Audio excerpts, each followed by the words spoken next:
মাননীয় স্পিকার, রাষ্ট্রপতি ভাষণের উপরে আমার মিক্সড ধারণা আছে। আমার প্রথমেই বলতে হবে, সেই সত্য যা রচিবে তুমি, যা ঘটে তা সত্য নয়, কবি তব মনোভূমি, রামের জন্মস্থান অযোধ্যার চেয়েও সত্য যেন, বাল্মীকির কবিতা। কারণ হলো, মাননীয় রাষ্ট্রপতি যা যা বলেছেন, আমি প্রথমেই বলি 2, 3 এবং 4 নম্বর প্যারা।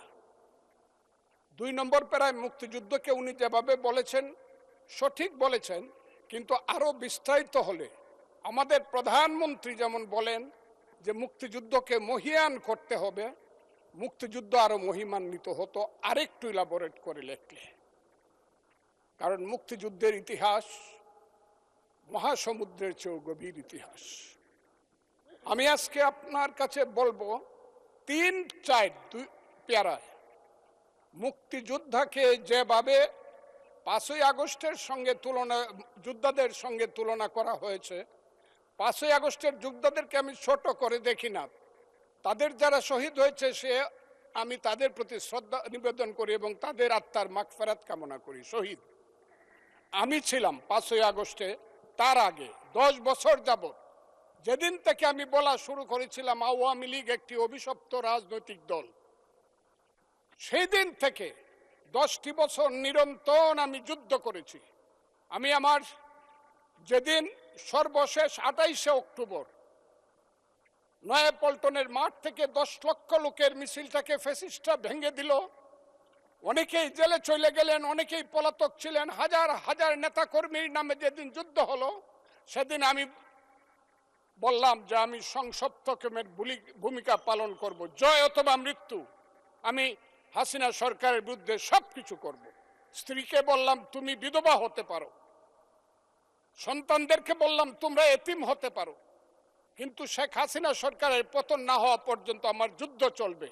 এবং আমি বোধহয় একমাত্র ব্যক্তি যে 4 আগস্ট দুপুর 1টার সময় বলেছিলাম যে আগামী 24 ঘন্টার মধ্যে শেখ হাসিনা চলে যাবে, কারণ তার সরকার উত্তর সিরানা হয়ে গেছে, এবং 23 ঘন্টার মধ্যে শেখ হাসিনার সরকার চলে গিয়েছিল। আমি সেই আন্দোলনে ছিলাম। বলতে পারেন মিছিলে ছিলেন না, আমি মিছিলে ছিলাম না আপনাদের মতো, কারণ আমার বয়স 23 বছর ছিল, তখন আমি এরশাদ বিরোধী মিছিলের প্রধান নেতা ছিলাম আমি। কিন্তু এখন আমার বয়স 78 বছর, আমার ছেলে ব্যারিস্টার 5 বছর আগে, আমার ছেলে ইঞ্জিনিয়ার 10 বছর আগে, তারা 5 দিন পর্যন্ত বাসায় আসেনি, তারা মিছিলে গিয়েছিল, তারা কেউ বাসায় আসেনি।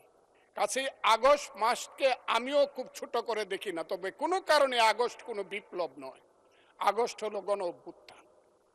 সেই গণ অভ্যুত্থানকে যারা মুক্তিযুদ্ধ এবং মুক্তিযোদ্ধার সঙ্গে তুলনা করতে চায়, জুলাই যুদ্ধ এবং মুক্তিযুদ্ধ, তাদেরকে আমি বলবো, সবাইকে আমি বলবো, এই কথাটা বলাই অন্যায়।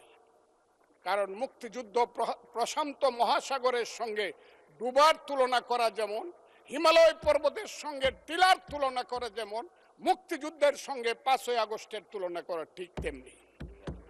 আমি আজকে খুব পরিষ্কারভাবে বলতে চাই, মুক্তিযুদ্ধ এবং স্বাধীনতা সংগ্রাম একদিনে বাঙালি জাতির হয় নাই।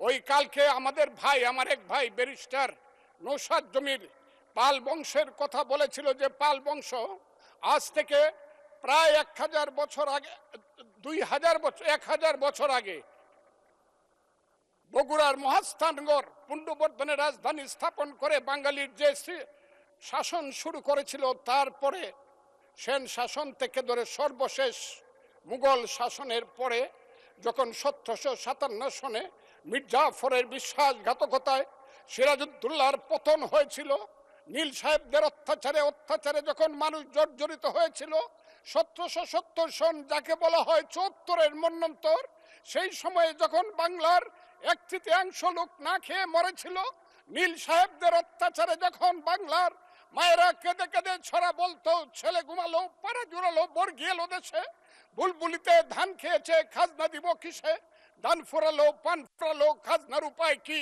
আর কটা দিন সবুর করো রসুন বুনেছি। সেই যে ব্রিটিশের বিরুদ্ধে যুদ্ধে বাংলার মানুষ প্রথম নেতৃত্ব দিয়েছিল, সেই নেতৃত্বের মাধ্যমেই আমরা দেশ স্বাধীন করেছিলাম।